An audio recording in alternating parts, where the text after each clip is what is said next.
What's going on, guys? Welcome back to the channel. This week we're introducing a brand new C10 project that we just got in. Behind me is a super clean 1972 Cheyenne C10. This thing is mint, man. Most of you guys, as well as me, would consider this thing already a show truck. It's got a super nice two-tone paint job.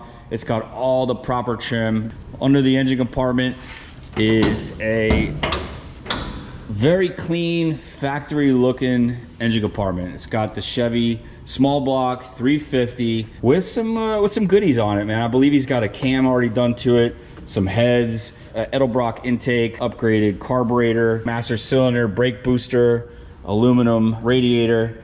This thing is pretty sweet underneath here, but we're not gonna be using any of this stuff except for maybe the battery. So that's that. We'll walk our way around here to the back of the truck.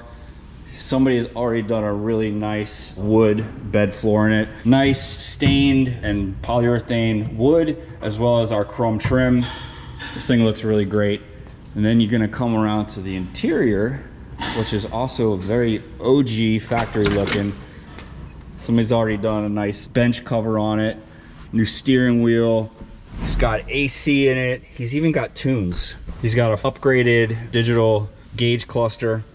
And I gotta assure you that this truck will not leave our shop looking the same way as it is here. So before we could get to that underpowered 350, before we could get to the interior or the bed of this thing, we gotta get this truck to lay frame. We're gonna be doing that with this here GSI chassis. If you guys haven't heard of GSI chassis, these guys are known in our industry for making some of the baddest truck chassis in the market. These things are engineered and designed to not only lay your truck on the ground, but all your steering, eliminate bump steering. They got these huge, beefy upper and lower control arms. Everything comes as you see here. It's basically ready to go. So if you got a couple friends and a garage, you could get your old truck onto this chassis without a bunch of expensive equipment. So you got your motor mounts already on it. You got a Mustang 2 steering rack, your drop spindles, your heavy duty cross member with your transmission mount. You got your heavy duty 4-link setup. You got a beautiful billet Watts link already here. An aluminum fuel cell, so that takes all the guesswork out of that, trying to find something that's gonna fit in there. It already came with our fuel pump, sending unit, already in there. So these chassis are engineered to be able to fit up to a 15-inch rear tire. That's what we're looking at here. So this is a 405 tire, a 24-inch wheel. These are not what we're gonna use, but we have these here for mock-up. So this whole chassis is all boxed in, so it's gonna be able to hold up to some power without any twisting. So that's good because we got some power sitting right here, baby. We got a LS3 Chevy Performance Connect and Cruise. This thing comes with everything you need right out the box. I think it makes about 535 horsepower as it sits. But as everybody else, they come into our shop. This guy was watching our YouTube channel. He saw the 6 Deuce and he's like, I want what that guy has. He wants a Whipple, so he's gonna get a Whipple. We're gonna throw some boost on it. That's it, man. We got a bunch of work to do. And as you guys know, I've said it a million times, before we can get up to all this work, we gotta tear down this old truck. So let's get to it.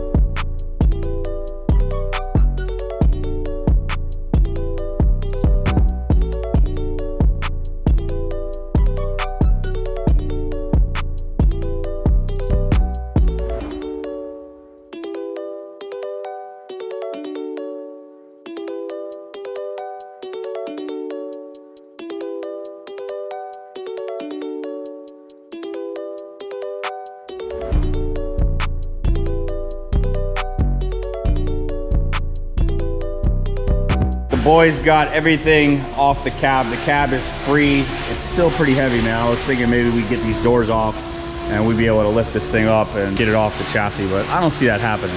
The issue is the motor is so high, you know, so we got to lift the cab up over the motor and bring it over to this chassis.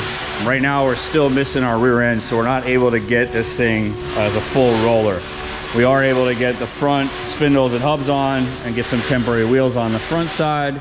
And then I think we could probably use a flat cart in the back. So that way we could wheel the truck over to the lift, get the cab off, and then get that chassis outside. and then we could get this chassis over to the lift, get the cab set on top of it. So we're gonna go ahead and get our new CPP spindles, get the new ones on with our hubs. I'm gonna go source some wheels from outside in the graveyard, get this thing done.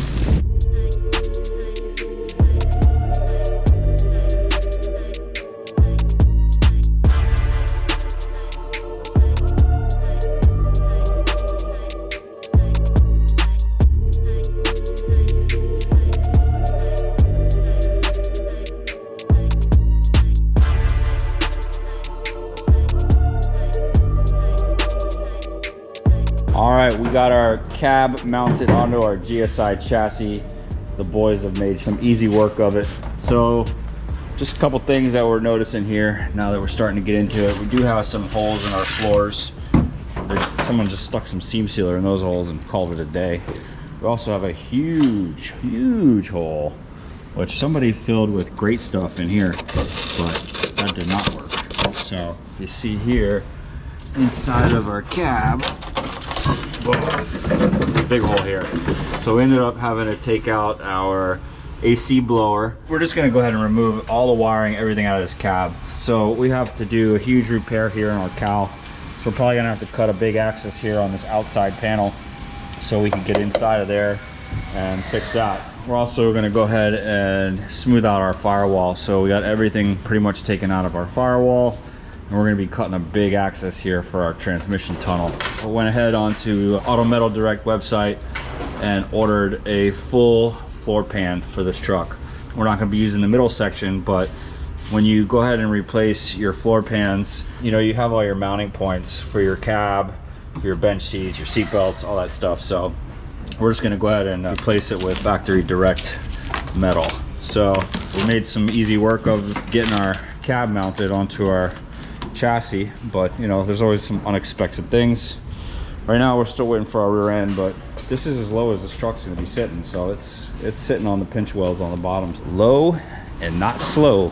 We're also going to go ahead and remove our windshield. This thing is in pretty good shape, so since we're going to be doing a lot of welding and stuff around the windshield, we're going to take it out, protect it, put it away for a little while, and then when it's time to put it back in, we'll probably just go ahead and get some new weather stripping and throw it back in. To show you, this thing is in pretty good shape. He's got a brand new transmission, drive shaft is new. It's a pretty nice little truck, man, that we tore apart.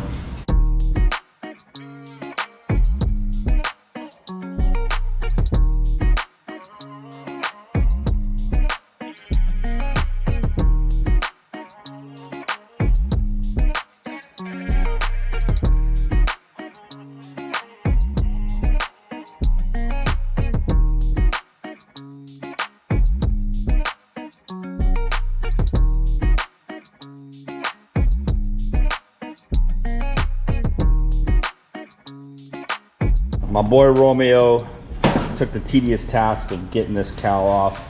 So now we have access to all this rot. Look at that, man. So we're definitely gonna go ahead and cut out these vents. So we're not gonna need those anymore. So we're gonna end up just patching this flat here, making a piece to patch this side over here. Same thing over here. We're gonna eliminate this. Maybe give some room for some speakers. Gotta think ahead. So we got all that out. Also went ahead and removed the support for our steering column and the brake. So we're gonna be using that, but I'm gonna go ahead and template all this and make a piece of steel bracket that we'll be able to weld back in once we cut all this firewall out.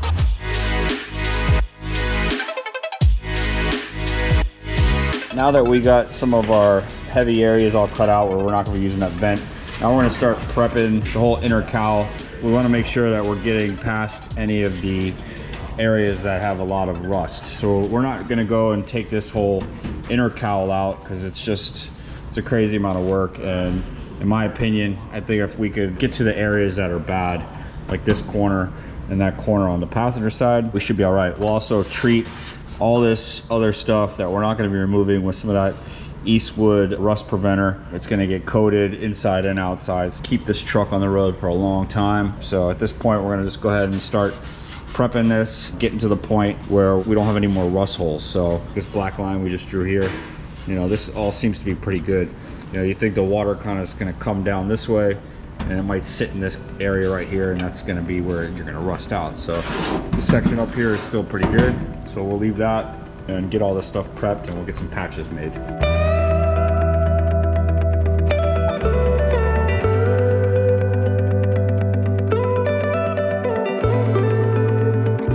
All right, guys, that's a wrap on the episode. This is my boy Romeo. He's new here. Everybody say hi to Romeo. He's from Brazil, so if you notice, he smiles a lot. He doesn't say much. So the boys got a bunch of work done on this episode. We took apart the entire truck that came in. We got our cab mounted onto the chassis, and we also cut out a bunch of rotten metal. So we got an open firewall, our cowls off, our floor's half out, so we're ready to start going, man. Next episode, we're gonna be getting our LS3 motor put in along with our 6L90 transmission. That way we can start fitting our firewall and start playing with our transmission tunnel. We did a lot of work in this episode. We're gonna continue to bang down on this truck because we're gonna try to get this thing out to Dino's Get Down. That's gonna be our first time out there, so let's keep our fingers crossed. Let's get to it. Thank you guys for watching. Thanks for subscribing. We'll see you guys on the next one. Peace.